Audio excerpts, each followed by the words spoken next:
Welcome. My name is June Tom, and I'm the president of Inspiration Northern California. So thank you for coming. Now we are also very proud to announce our partnership with the Chinese American Citizens Alliance, San Francisco, in establishing an annual $1,000 scholarship named Inspiration Bruce Lee Finding Your Inner Warrior to a worthy high school senior from San Francisco, the birthplace of Bruce Lee. What makes this scholarship even more fitting is that in 2015, CACA awarded Bruce Lee its highest honor, the Spirit of America Award, in its 53rd National Convention in Seattle, Washington. A big thank you to our Inspiration Northern California board members, advisors, and volunteers in bringing this event to fruition. We are honored this evening to have Shannon Lee speak about her legendary father. She is also an executive producer of Warrior, the series that is currently shown on HBO Max, and a writer who just published her first book, Be Water, My Friend, The Teachings of Bruce Lee, of which two lucky individuals in attendance this evening will have the opportunity to win after the event. Now I have the pleasure to introduce Matt Mui, who will be our moderator. Matt is a global sales director at AT&T, a past Northern California chapter president, a former national president of Inspiration, and current advisor. He also serves on the board of CAM, the Center for Asian American Media, that is responsible for presenting CAMFest, the largest Asian American film festival in the country. And with that, I will hand this over to Matt. Matt? Thanks, June. Welcome, everyone. I am pleased to celebrate Asian American and Pacific Islander Heritage Month with all of you today as we join together in honoring the teachings of Bruce Lee and finding your inner warrior. Now more than ever, especially given the recent rise in attacks and hate crimes against the AAPI community, finding your inner warrior transcends the physical realm and also speaks to our mental, emotional, and even spiritual state of being. Never has there been a time when Inspiration's commitment to both diversity and inclusion has been more relevant, enabling positive social change in our communities and encouraging the voice of a new generation. We're going to hear from Shannon Lee. And Shannon, welcome. It's an honor and pleasure to have you here with all of us today. Your mission is to share a glimpse into your father's philosophy and life through education and entertainment, while also being a cause of healing and unity in the world. And your first book, called Be Water, My Friend, was released last year and offers insights on how to use your father's philosophies towards a more fluid, peaceful, and fulfilling life. So today, we're going to take a page out of your book. We're going to be spontaneous. We'll be like water. We'll be fluid. So I wanted to have an informal conversation with you, and we all like to hear some of your thoughts on what Bruce had to share. But let's start with, perhaps you can share a little bit more about what your father was like growing up, born in San Francisco, and then I know he moved to many different places from there. If you can share that with us. Sure. Thank you, Matt. And hello, everyone. It's my pleasure to be here and to be able to just share some things with all of you today. Yeah, so as you say, my father was born in San Francisco. He was, my mother, my grandmother and grandfather were here because my grandfather was performing with the Chinese opera. She was Hmm. pregnant at the time, so my father was born while the opera troupe was on tour. So he was born in San Francisco, but then they moved back to Hong Kong, where he was primarily raised throughout his entire childhood. They moved back when he was still an infant. Um, And then at 18, he came back to the United States for a number of reasons. He needed to claim his U.S. citizenship if he wanted to do that before his 19th birthday. And he was getting into a little bit of trouble in Hong Kong, scrapping it up a bit. And so he came back through San Francisco when he first came back to the United States. And then he quickly made his way up to Seattle, Washington, where he was given room and board at Ruby Chow's restaurant. And there he got his GED, and then he enrolled in the University of Washington, and he started teaching and opened his first school, the Jianpeng Kung Fu Institute, and met my mom, and. So the story goes from there. But yes, my father grew up in Chinese occupied, in Japanese occupied Hong Kong, and then, as we know, Hong Kong was also a British colony. He himself was a quarter Caucasian, and so issues of race and identity were key to his person from the very beginning and throughout his whole life. Wow. So there's this amazing book that you put together, and I spent the last couple of weeks just kind of diving into it. A lot of different concepts, and I'm really intrigued, and I'm becoming a bigger fan each and every single day. How did you decide on writing your first book, and how did this book come about, and why is that important to you to write this book? And more importantly, why is this important to the AAPI community? Well, I wrote this book. The impetus for writing this book was really to be able to share what I feel is such a valuable part of my father's legacy, and one that he's not as well known for. Certainly, he's Mm-hmm. becoming more well known for his philosophy.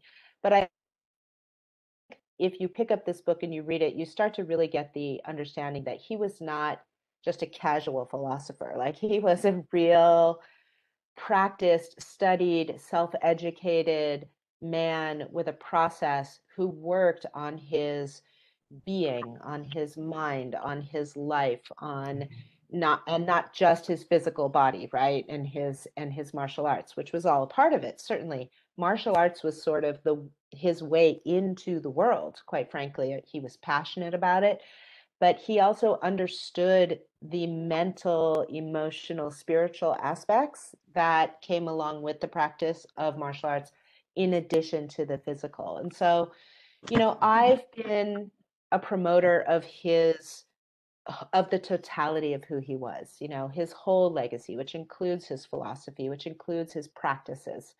And I had been talking about his philosophy for a while on the Bruce Lee podcast, which is still Mm-hmm. ongoing. So you can tune into that anytime, which is a podcast where we talk about his philosophies and break them down. And we talk to guests about their process and how they approach the world and how Bruce Lee has influenced them. And so more and more, I was just becoming in really engaged with my father's philosophy. And I just got to a place where, first of all, I was ready. I don't think I would have Mm-hmm. been ready any sooner to write this book and have it turn out as it did. And then also, because of the podcast, it started to attract some attention. And so I actually had a literary agent reach out and say, "Have you ever thought about writing a book?" And that was sort of the light bulb moment where I was like, oh yeah, I mean, I first of all love to write. And so I was thrilled to take on that challenge. And it was a challenge. But it was a beautiful one. And I think it's that this book is so important um, for the AAPI community and for all of humanity, really, because it shows the depth and breadth and beauty of this person, his approach to the world, his culture, his heritage, his identity, his process, as applicable and shareable and acceptable by anyone who can pick it up Mm-hmm. and engage with it. So, in being the specimen of a human being that he was, in all of the hard work he put into himself, he became this amazing beacon of what a Chinese man can be, what an Asian Hmm. man can be, what a man can be, what a human can be, right? Yeah. Shannon, that's amazing. As I listen to you explain that, it's almost like he's one of the few peoples that I've read about where he's brought his full self as as one, right? When you think about yin yang, he's got the martial arts, the physical, and he's also has the mental and the intellectual and the spiritual, and he kind of brought it together in a very complementary way. And when you think about that from a holistic standpoint, he was truly, a man of humanity and one who really represent what every Asian man can be. So I think thanks for sharing that. Oh no, my pleasure. And really this is the point, which is to attempt to be whole. Hmm. It's like to attempt to be whole within our person, within our community, within our country, within our world, right? It's like Hmm. this desire to bring ourselves fully through into wholeness is what he was really all about. Hmm. Oh, that's great. So Bruce, your father was this global icon. I find him like many he's very intriguing and a very mysterious quality about him. Could you share something personal, perhaps something most people don't know that you would like people to know? What is something personal? There are a Yeah, number of, there's yeah, everything from the mundane to the bigger yeah. picture. But I asked the same question. So I trained in Jeet Kune Do for a number of years with a man by the name of Ted Wong, who was one of my father's students. And I asked him one time, I said, what do you think is something about my father that people don't know? Mhm. And he said, I think what a lot of people don't know is your father was really cared about people. Like they see this image of him as this like fierce, you know, ripped, masculine, combative man, right? Um, but what they don't see is how kind he was, how generous he was with his time, how much he cared about helping people and helping those around him. And it's funny, I just did an episode, it actually Mhm. just came out today. I did a podcast episode with Diana Inosanto, who's Dan Inosanto's daughter, who and Dan Inosanto, my father, were good friends and collaborators.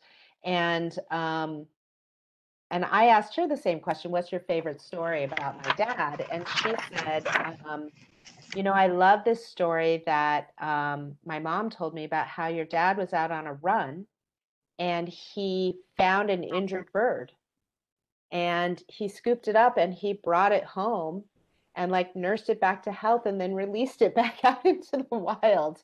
And she was like, I just love that story because it's like not anything you would ever think of when it comes to Bruce Lee. Mhm.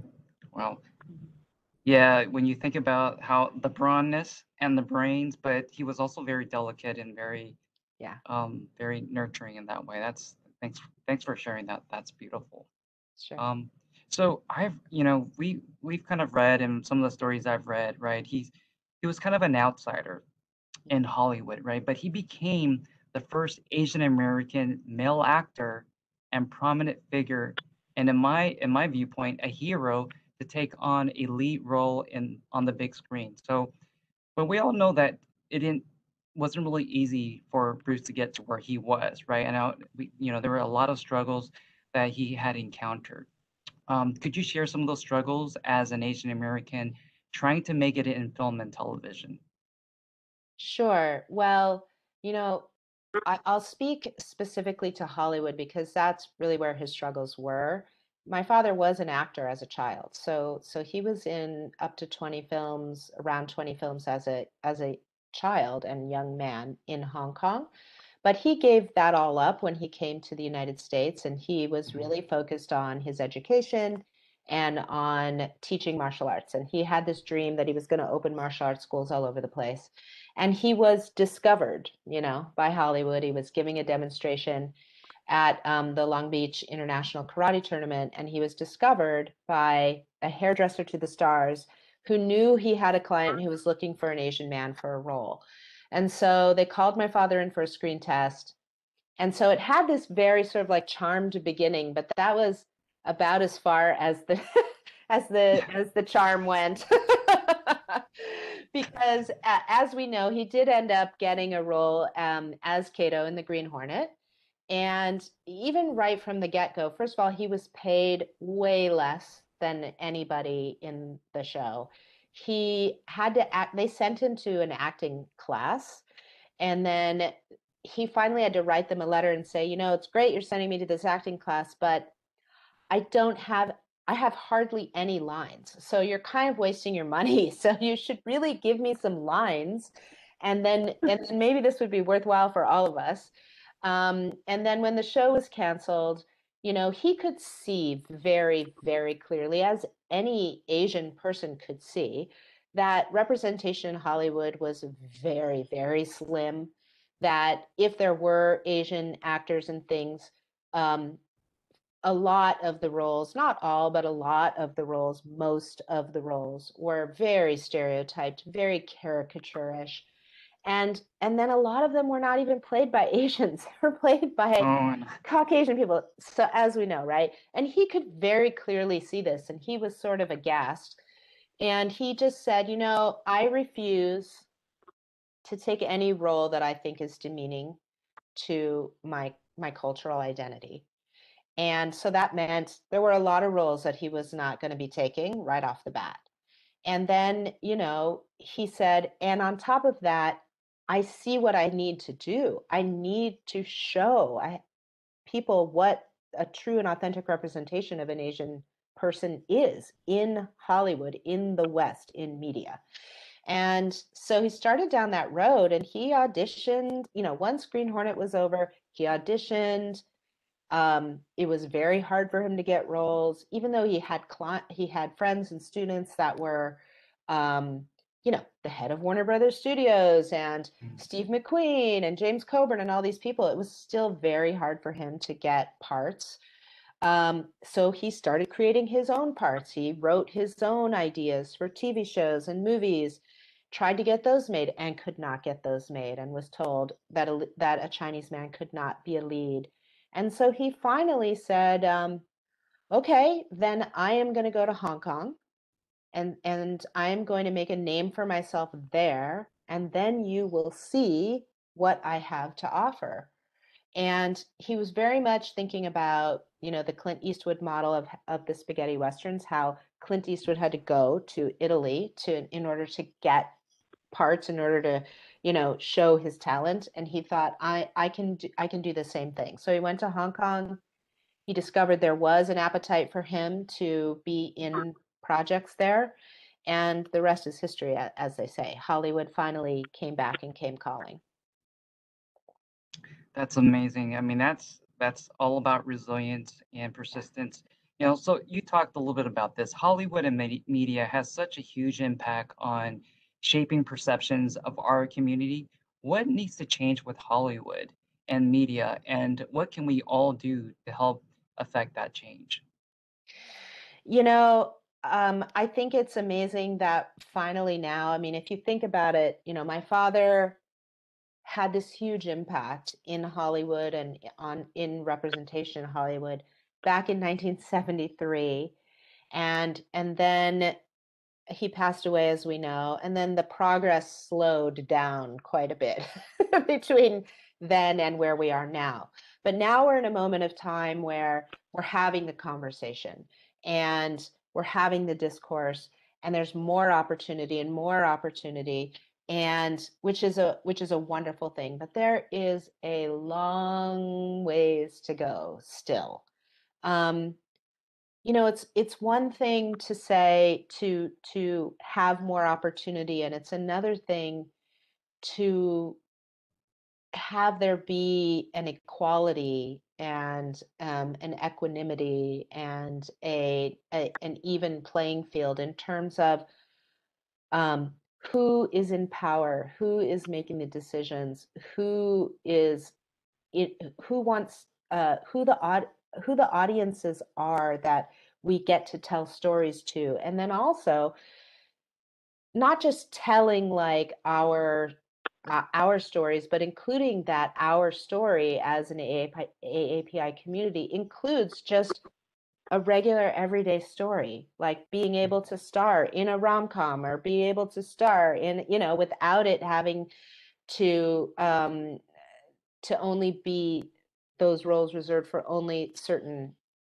people, and so I think that we have a ways to go in terms of colorblind casting, in terms of making sure that that all sorts of stories can be told by all sorts of characters, and having and being able to reflect the audience of the world, right, in Hollywood. And so, and those positions of power. So I think we have a ways to go, but I think that it's happening. I think the conversations are happening, and I'm very pleased, and I look forward to the day when it's not such a battle.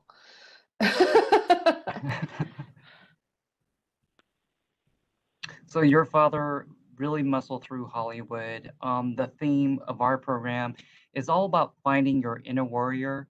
When I think about finding our inner warrior, I think about bravery, intuition, passion, and our inner wisdom. How would Bruce Lee describe what an inner warrior is, and how did Bruce Lee find his inner warrior? You know, when I think about what a warrior is and what a warrior does, a warrior responds. A warrior takes action. A warrior does not shy away, right? A warrior also stands in solidarity with communities and with marginalized persons. Um, and a warrior claims their power, right? And in claiming their power, those powers become these massive skill sets that become superpowers. So, what is a true warrior, and how did my father show up that way? A true warrior is someone who masters themselves. A true warrior rises to a challenge with skill. They practice so that they have skill, so that when a challenge arises, they bring their full tool set and toolkit to the challenge, which my father did. I think warriors protect the vulnerable, and that they are servants of civilization and its future. Mhm. They're devoted to causes greater than themselves, and a warrior has the discipline to change their behavior for the sake of a meaningful solution. So, I really see a warrior as someone who embraces a journey of self-mastery, self-discovery in order for self-mastery, but not only for their own benefit, but for the benefit of the whole, for the benefit of others, for the benefit of those who need help. And so, I see my father that way. I see him as someone who claimed himself, who worked on himself, who believed in self-actualization, who believed in helping those who needed help, who believed in creating bridges between communities, who believed in positivity and optimism. Mhm. So, I think that that's what it is to be a warrior, and I think that we all have that capacity within ourselves. Absolutely. When I hear you talk about self-discovery, self-examination, or even self-actualization, right, which is the term that you've used in one of your books, it's almost like as we begin to master our own selves, it's like we're finding the hero within that lies deeply within us, right? It's in our hearts, it's in our mind, it's in our soul. It's who we are, but we have to dig deep and find out how do we awaken the inner warrior within ourselves to be that hero within each of us. And I think that's kind of what Absolutely. what resonates with me. Yeah, no, absolutely. I think a warrior is someone who is themselves. You know, they express Yeah. themselves, they believe in themselves, they are themselves, and they bring the full power of their being to the task at hand. Yeah. So, what would Bruce Lee share with our audience and the rest of the world? Maybe a few more tips. I think you kind of shared some of them already, but from a Bruce Lee philosophy perspective, what are some key tips around certain concepts that would teach us to help enable us to find our inner warrior? Yeah, well, Yeah. I think that my father would say that he lived a life of self-examination, as we just talked about, sort of self-discovery and self-actualization to really get to your essential nature, to understand what that is, and to express that and share that out into the world. My book, Be Water, My Friend, talks about his philosophy of being like water, which is a philosophy about being adaptable, about being in flow, about being your natural and essential self, about being fully engaged and present in life. And when I think about the water quote, which starts out, empty your mind, be Mhm. formless, shapeless, like water, it's this idea also of like staying present with the moment, not getting caught up in your judgments, your preconceived ideas, your condemnations or your expectations, and just being really present and aware of what's going on in the moment, meeting the moment with your full presence and full ability and awareness, and attempting to bring out the best in yourself, which, by the way, when we bring out the best in ourselves, we bring out the best in everyone around us, right? We So really do. yeah. Yes. Yeah. One of my favorite quotes that kind of stuck with me in your book, and it goes something like this. It says, "As the water manifests the brightness of the moon reflects the clarity of the water." That's pretty powerful. Can you tell us what that means in your own words? Yeah, my father talked about the moon in the stream a lot, which is the stream is sort of like the ever, swirling motion of life, and the moon, reflects down onto the water, and even though the water is moving, the moon retains its serenity, right? So it's this idea of that. The idea of the moon in the stream is the idea of like we can maintain our center and our peacefulness in the midst of the churning waters of life. But then the quote that you just spoke to goes even further to say that, you know, the water reflects the brightness of the moon, and the moon then um, deepens and gives the clarity of the water. So it's this notion of that, like when we work together in positivity with one another, and we are in full present and open relationship with one another, we bring out the brightness and the clarity of one another. We enhance one another. Mhm. Yeah. And I kind of think about in terms of what that means for us is that we become more aligned as we become more like water, we become more aware, we become more present, we become more aligned with our core self. And really what you're saying also is to become more of our authentic self, our Yes. true self in our expression, how we express ourselves into others, right? Exactly. That's really Exactly. And like I said before, it's really what that quote speaks to is that, and when I am my best self, it helps those around me to be their mhm, best selves too. So it's healing is what it is. yeah. So I came across a recent study, just came out in the past week, so the timing is so perfect here. A recent study by Launch, a leading Asian American to Unite for Change, conducted a national study to unearth data on the attitudes and perceptions of Asian Americans to address the root cause of racism and discrimination. So we kind of talked about this a little bit, but I was kind of surprised that nearly 80% of Asian Americans say they do not feel respected and are discriminated against in the US.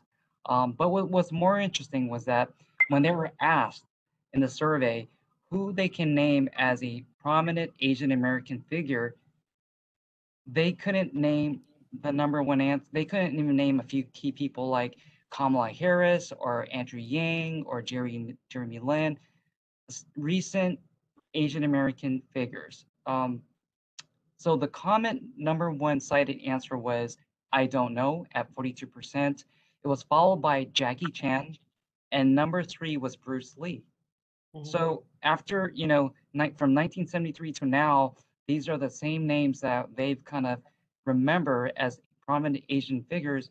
And there's nowhere in their notion that, in the past year when we have this major election where someone like Kamala Harris or even Andrew Yang was even top of mind. So I want to ask you, what would Bruce Lee do, and what wisdom would he share with us today to ensure how Asian Americans, how we carry ourselves, can be more visible and be in the spotlight?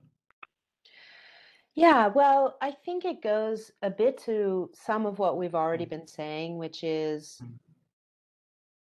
to be your, my father has this phrase, always be yourself, express yourself, and have faith in yourself.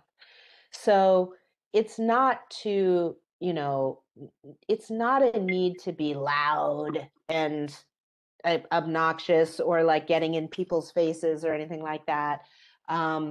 It's just to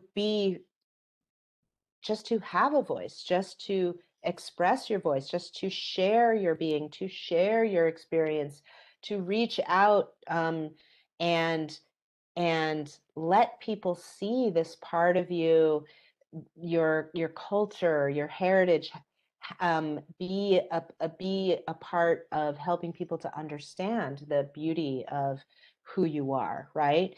And so I think that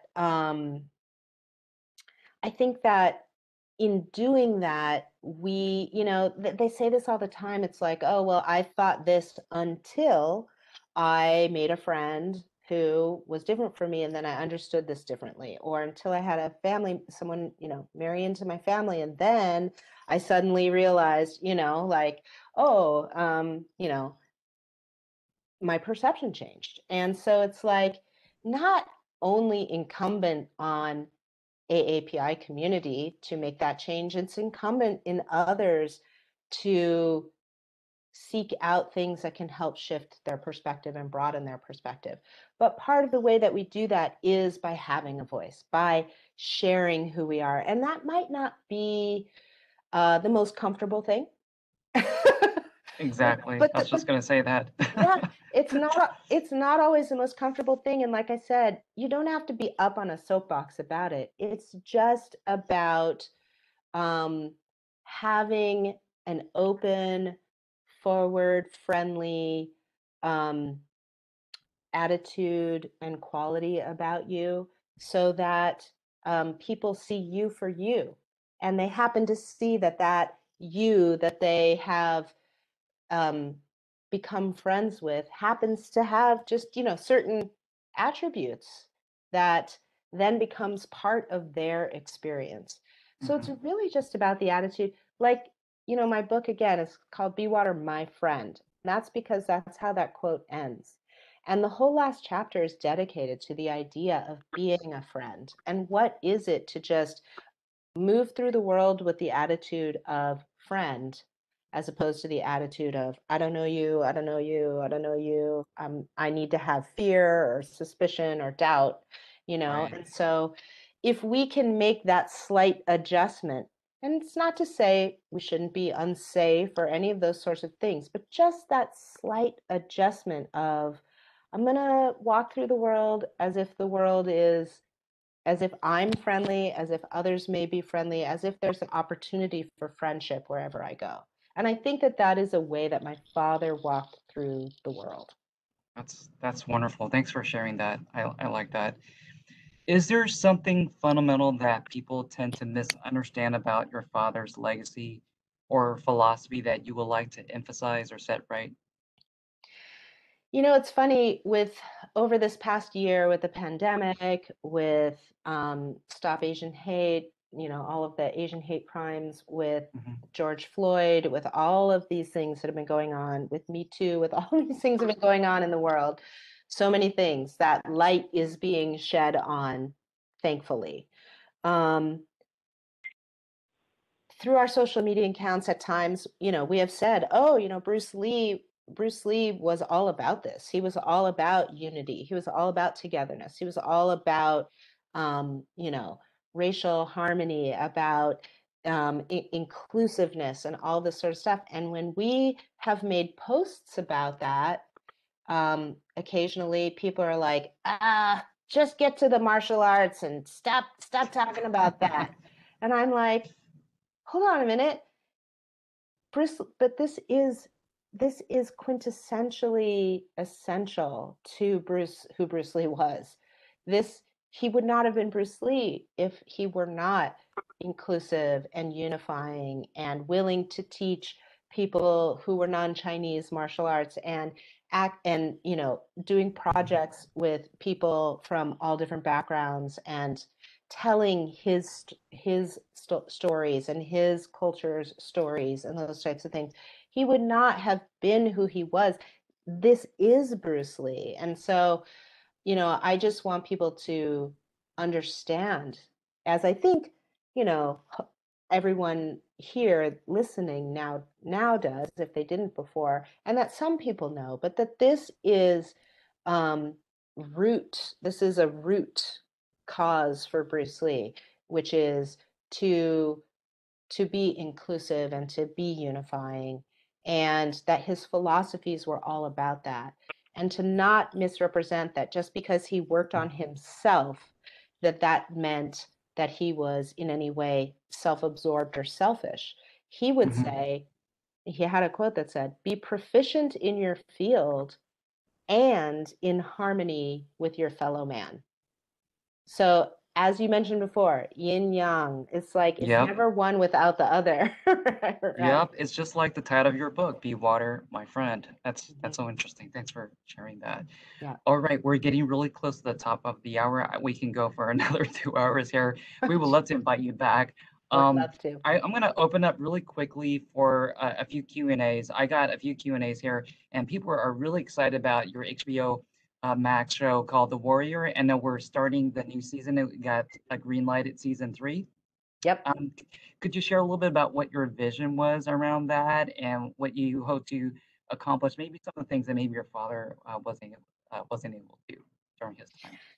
Yeah, well, for those of you, I'll just try and quickly say, my Yeah. father created the idea for this show. He wrote the treatment for this show back in the 60s, and he wanted to star in this show. And he was Hmm. told by Warner Brothers that a Chinese man could not be the lead of an American TV show, that audiences would not accept that. So this project went away. But of course, we had this idea, we had all his notes, and we had the treatment. And so, cut to 50 years later. Hmm. It took that Well, long. probably it took that long. Probably 45 years later, Justin Lin, who is the director of the Fast and Furious Yes. franchise and Star Trek Beyond and all that, who's a wonderful human being, he called me up and he said, is it true that your father created a TV show back in the 60s? And I said, yes. And he said, you wouldn't happen to know anything about it. I said, oh, I have it right here. And so we got together. I showed him the pages. We talked, and he said, wow, this is really amazing. Like, this show the treatment is good. Like, not only is it just like, oh, it's an idea that Bruce Lee came up with, it's a good idea. And he said, and we need to make this show, but we only need to make this show if we're going to do it right, if we're going to really like create this world and these characters and this cast and this story with the essence of your father, and in a way that he would have really wanted it to be. And I have to say, like, I kind of joke sometimes and I say, well, if this show had gotten made in the 60s, he would probably be the only Chinese person in it. Exactly. So Oh, really, in some ways, the fact that we got to wait this long made it was it done right. possible. Yeah, made it possible Yeah. to be what it is. Yeah. No, that's great. And you know, I have to say, the acting and the characters and the actors in there, they're amazing. Yeah, They're all yeah, top notch. they are. Okay, so we're gonna start to get close towards the end here. What's next for you, Shannon, as your father's champion, as you share your father's poetic legacy? What's in store for you in terms of next steps? Gosh, we have so many things that we're working on. We have a ton of projects in development, films, animation, TV shows. A So major motion picture? a major motion picture, There yes. you We've go. got one of those in the works. Awesome. Nothing I can announce quite yet, but very close to announcing. And so we have a lot more of that sort of thing. As you noted, the third season of Warrior Hmm. is going to be coming back. We have the Bruce Lee podcast ongoing. I We are continuously collaborating with all sorts of wonderful people and artists. We have a whole bunch of different programs. I mean, if you go to brucelee.com, you'll see so much of what's going on. If you follow us in social at Bruce Lee, you'll see so much of what's going on. The Bruce Lee Foundation has our One Family initiative where we are helping to support other organizations. We just set up a scholarship for BIPOC students at Seattle Central College. We are doing new exhibits with the Wing Luke and obviously the California Historical Society in San Francisco and the Hong Kong Hmm. Heritage Museum. And we just have we have our Camp Bruce Lee, which is going to be going on in Seattle and in Philadelphia this summer. So, and we're expanding that program. So there's really no shortage of things going on. I hope to just continue to share. I hope to write more with so many exciting things happening. And as you said at the top, like my goal is to just really create inspiration and healing and togetherness out in the world. So, Well, Shannon, many thanks to you. And for all of you, you guys can certainly apply more of Bruce Lee's philosophy, everyday practice. You can catch more of this on Bruce Lee's podcast with Shannon Lee, available on Spotify and Apple. Is that right, Shannon? yes, pretty much wherever you get podcasts, you can Where you find can it. get podcasts. Yeah. I want to thank all of you guys, in particular, the entire Inspiration Northern California board and the planning committee for putting together such an amazing event, honoring the Bruce Lee story, a true visionary, an athlete, philosopher, unifier, and an all around Asian American and global icon. And don't forget, if you haven't already commented on today's event posting on LinkedIn during the program, please do so. You'll have a chance to be a lucky winner to win one of Shannon's book. The entry window closes tonight at 9 p.m. Pacific Standard. And I would like to close out one particular profound quote that you kind of talked about, Shannon, and from Bruce Lee, and is so powerful, and it's something that I will always remember and carry with me, and that is to always be yourself and to express yourself, to have faith in yourself. Do not go out and look for a successful personality and duplicate them. Like they always copy the mannerism, but they never start from the very root of his being. And that is, how can I be me? So, with that, all right, everyone, happy AAPI Heritage Month. Be brave, be bold, and stay healthy. And most importantly, stay safe. Have a good night, everyone, and take care.